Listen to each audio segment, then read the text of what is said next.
अस्सलाम वालेकुम नाज़रीन, मैं हूं आपकी होस्ट अनिशा। आप देख रहे हैं K21 न्यूज़ और हमारा शो, आपका शो और हम सब का शो, बेहतरीन शो हेल्थ 21, जो कि है ईसा लेबॉर्ट्री की जानिब से। हमारे साथ मौजूद है हमारी डॉक्टर साहब, बहुत खूबसूरत, बहुत अच्छे अल्फाज में बहुत अच्छी तरह टॉपिक को लेके चलती हैं। हमारे साथ मौजूद हैं डॉक्टर महानूर बुगटी साहिबा, उनको वेलकम करती हूँ। अस्सलाम वालेकुम, कैसी हैं आप? अल्हम्दुलिल्लाह, थैंक अच्छा, मुझे ये बताएं कि खूबसूरत मुस्कुराहट के लिए फिजियोथेरेपी है?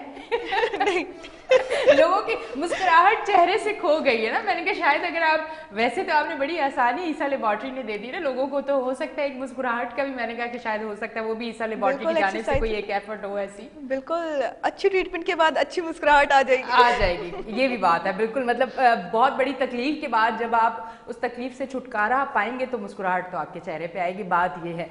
अच्छा, थोड़ा सा हम इस तरफ जाते हैं कि हमारे अमूमन एक तो जो कराची के सड़क हैं, हाँ, इसकी वजह से अब मर्द हजरात भी यही उनसे भी हम यही सुनने को हमें मिलता है कि हमें जो है वो बैक पे बड़ी तकलीफ होती है, हम ड्राइव नहीं कर पाते, या ज़्यादातर आपको पता है कराची में बाइक जो है वो इस्तेमाल होती है, ट्रैफिक बहुत ज़्यादा होती है, तो अब बाइक पे हम सफ़र नहीं कर पाते हैं। पहले तो हम ये औरतों में सुनते थे कि ऑपरेट अगर होता है, सी सेक्शन होता है, उसके बाद जो है उनको ये प्रॉब्लम होती है कि उनको पेन रहना शुरू हो जाता है। तो थोड़ा सा हम इस पर बात करेंगे, जिन बच्चियों के बच्चे, जिन लड़कियों के होते हैं, अगर नॉर्मल डिलीवरी है तो उसमें तो कमर का इतना पेन नहीं होता बाद में, पर अगर आपका ऑपरेट हुआ है उसके बाद कुछ महीनों के बाद आपको इस तरह का पेन होता है और वो दिन ब दिन बढ़ता जाता है। उसके लिए आप बताएं कि आया क्या वजह हो सकती है? उसके लिए बहुत सारी मुख्तलिफ चीज़ें हैं और उसके लिए आपका प्रॉपर, जो आप फिजियोथेरेपी करते हैं, उसके लिए प्रॉपर ट्रीटमेंट दे के कितनी हद तक उस तकलीफ को कम किया जा सकता है?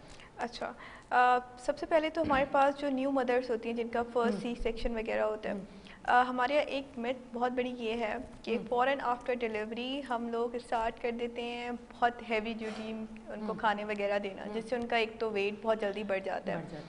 सी सेक्शन के फ़ौरन बाद या नॉर्मल डिलीवरी के फ़ौरन बाद एक ये कॉन्सेप्ट नहीं है कि एक्सरसाइज नहीं करनी बिकॉज आपकी डिलीवरी हुई है। एक ये कॉन्सेप्ट बना हुआ, लेकिन अगर आप मेडिकली देखें ऐसा कुछ भी नहीं है।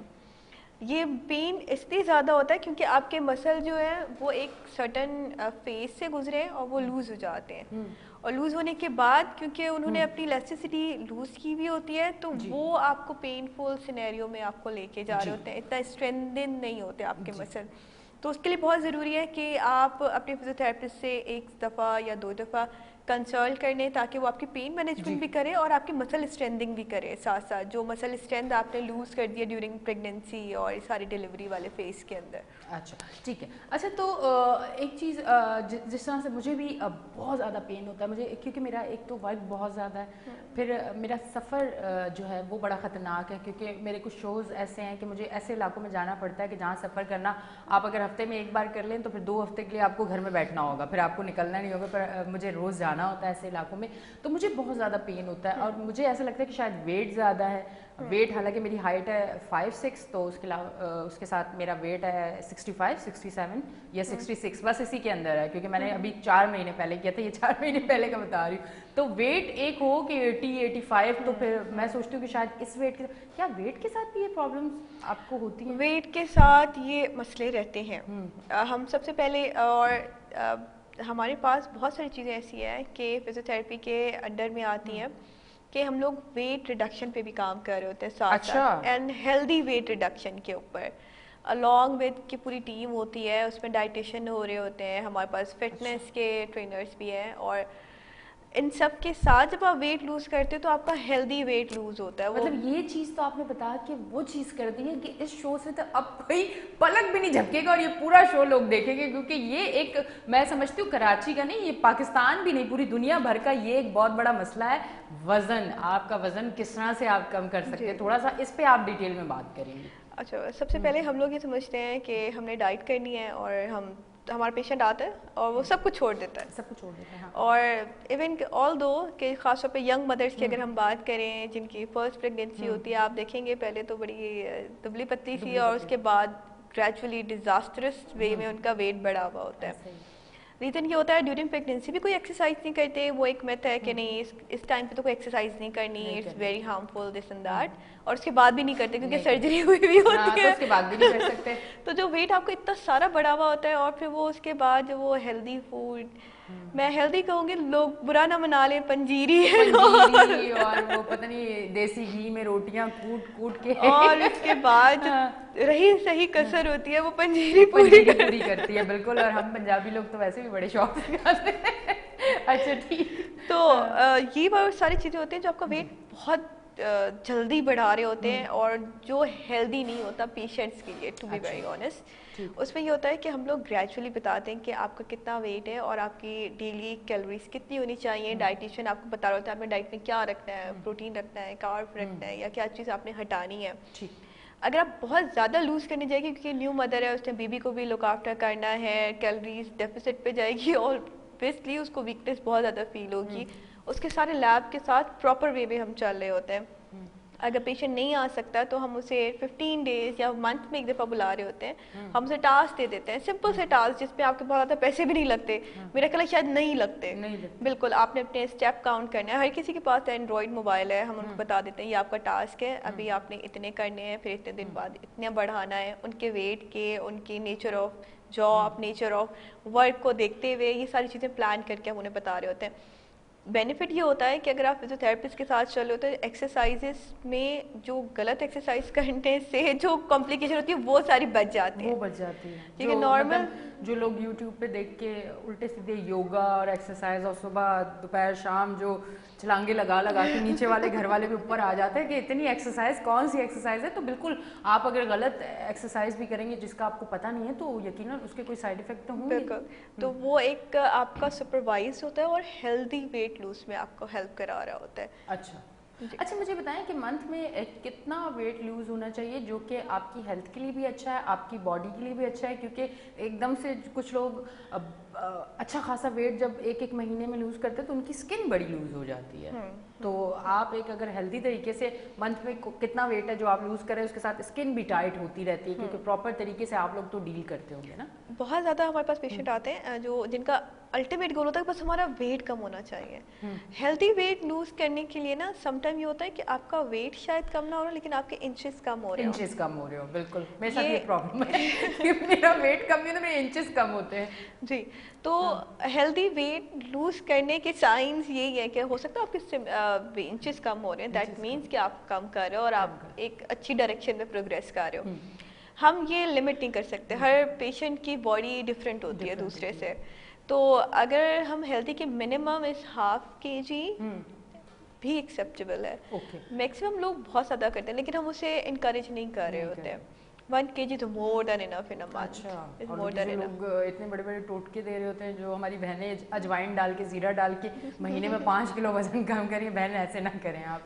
तो इसके लिए आप क्या कहेंगे? इनके साइड इफेक्ट्स बहुत ज़्यादा हैं। कितना नुकसान है हम? देखिए, अगर आप बहुत एक्सरसाइज करें, आप कार्डियो बहुत ज़्यादा करें, दैट मीन्स कि आप हार्ट पे अननेसेसरी बहुत ज़्यादा ओवरलोड पे लेके जा रहे हैं, जो फर्दर पैल्पिटेशन, फिर वो पेशेंट के लिए मुझे घबराहट हो रही है, मेरा दिल बैठा जा रहा है। क्योंकि मैंने पिछले दिनों जिम में इतनी एक्सरसाइज की कि एक टाइम में मुझे ऐसा लगा कि मेरा दिल ना जो है ना मेरे काबू से बाहर हो गया और मेरे जिस्म से ऐसी हीट निकलना शुरू हो गई कि मैं वहीं बैठ गई और मैंने कलमा पढ़ लिया कि मैंने कहा पता चले वजन तो कम नहीं हुआ, मैं कहीं और ही ना निकल जाऊं। तो उस टाइम मुझे महसूस हुआ कि हार्ट रेट वगैरह देखिए, ये that's the point of difference कि आप एक डॉक्टर के साथ कह रहे हैं वेट लूज या वैसे नॉर्मल।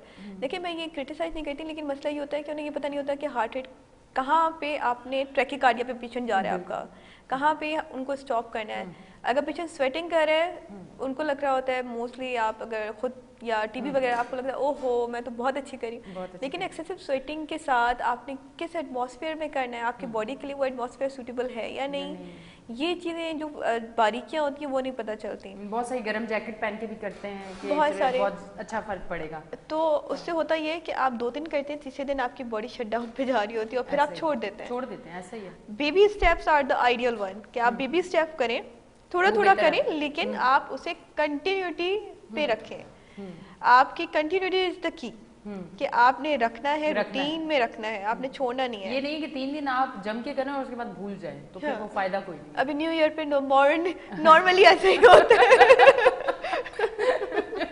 अच्छा बताइए, सबसे खतरनाक फैट कहाँ का होता है जो जाने में बहुत टाइम लेता है, बहुत टाइम लेता है? सबसे खतरनाक ज्यादा फैट। खतरनाक जो हमारे पास आता है वो हमारे पास बेली आ रहा होता है, और शोल्डर्स एरिया, ये सबसे एंड ये में हमारे सबसे पास, खतरनाक है। और ये सबसे एंड में जाते हैं, और पेशेंट का मेन फोकस ही ये एरिया होता है कि यही ये होता पहले है, कम हो जाए फिर बाद में फिर देखेंगे। बाकी सब। फेस वगैरह इज वेरी लाइक इनोसेंट है, वो जल्दी आप जल्दी जब पुट ऑन भी करेंगे तब भी बहुत जल्दी जल्दी आता आ है, जब जाए। आप लूज करेंगे वो लूज भी बहुत जल्दी होता है, लेकिन दीज एरियाज पे आपको काम करना पड़ता है।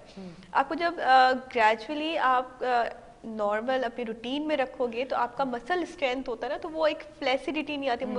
कुछ लोग होते हैं जो वेट लूज करते हैं, आप देखेंगे उनके मसल लटके हुए होते हैं, लड़के भी होते हैं बिल्कुल, इतने अच्छे नहीं लग रहे होते, बस नहीं उन्होंने लगते। वेट लूज कर लिया स्लीवलेस होता है। ड्रेस नहीं पहन सकते।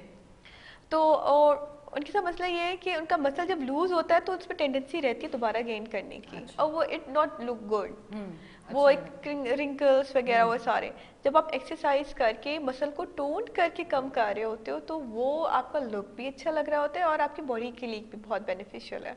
अच्छा, मतलब फिजियोथेरेपी किसी एक चीज़ के साथ नहीं जुड़ी हुई है? नहीं, मतलब अगर हम लोग ये सोचते हैं कि ठीक है यार, अगर मेरा ये जो बाजू है ये बिल्कुल उठ नहीं रहा और बस मेरा एक्सीडेंट हुआ है तो मेरी टांग काम नहीं करी, या मेरी कमर का मसला है तो इसलिए, और जोड़ों का दर्द है तो इसलिए, ये किसी एक चीज़ के साथ नहीं है, ये हर एक चीज़ के, फिजियोथेरेपी को एक चीज़ के साथ ना जोड़ा जाए। बिल्कुल जो आपने चक्कर वाली बात की है, एक तो चक्कर वो होता है जो हम दुनिया में अभी हमें लोग देख रहे हैं, एक चक्कर वो होता है जो कुदरती हमें आ जाता है, तो वो वाला चक्कर जो है उसके लिए बड़ी अच्छी चीज़ है, क्योंकि ये चक्कर आजकल मुझे बहुत ज़्यादा आ रहे हैं और सोते में भी आ रहे हैं चक्कर बहुत ज़्यादा। हाँ। हमारे पास पेशेंट्स कंप्लेन कर रहे हैं, जब मैं खड़ी हो रही हूँ तो तब चक्कर आ रहे बिल्कुल हैं, ऐसा है। लेटने लगी हूँ तब चक्कर आ जाते हैं, बहुत ज़्यादा चक्कर आते हैं, फिर ठीक हो करवट जाते भी हैं। लिया तो एकदम से वो ऐसा चक्कर लगा। आए और बिल्कुल उसके बाद ये these all are the types of like positional vertigo की वजह से आ रहे होते हैं। कभी कभी सर्वाइकल के मसल आपके इतने ज़्यादा स्टिफ होते हैं, नर्व कंप्रेशन होती है, उसकी वजह से आ रहे होते हैं। विप्लैश इंजरी,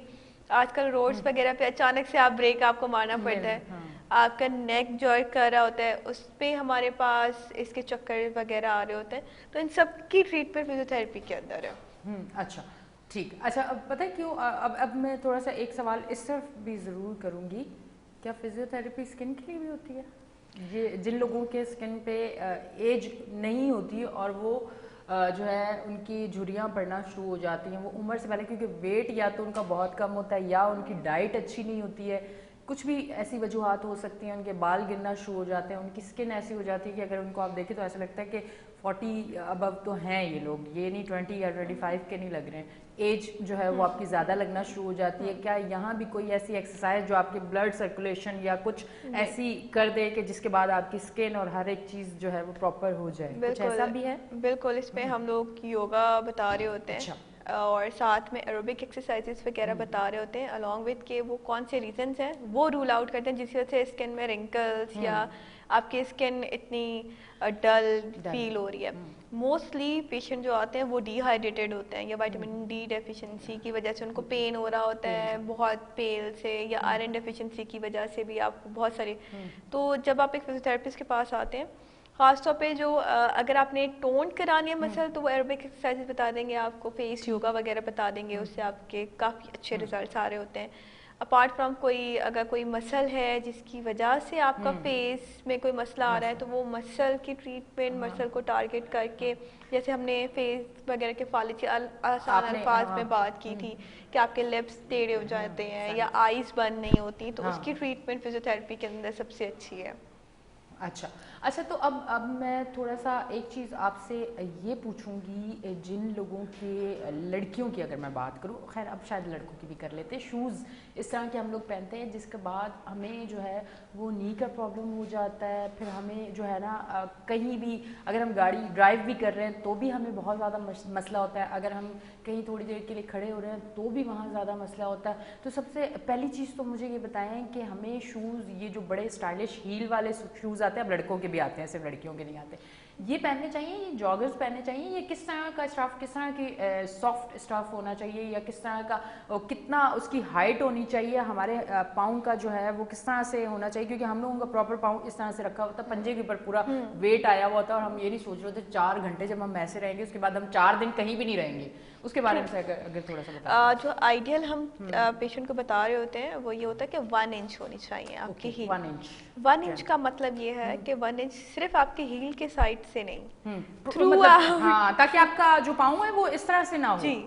और सेकंड बात कि आपका ये पता होना चाहिए कि आपका आर्च कैसा है। आपका आर्च हाइपर आर्च तो नहीं है, या आपका आर्च बिल्कुल कम तो नहीं है, कि आपको आर्च वाला चाहिए या आपको आर्च वाला नहीं चाहिए, ये डिपेंड करता है। और जिन लोगों का आर्च वगैरह नहीं होता तो फिजियोथेरेपी में हम लोग ये भी रिकमेंड कर रहे होते हैं उनके शू आर्चेस वगैरह और एक्सरसाइजेज से भी मेक श्योर कि उनके आर्चेस दोबारा डेवलप हो जाएं।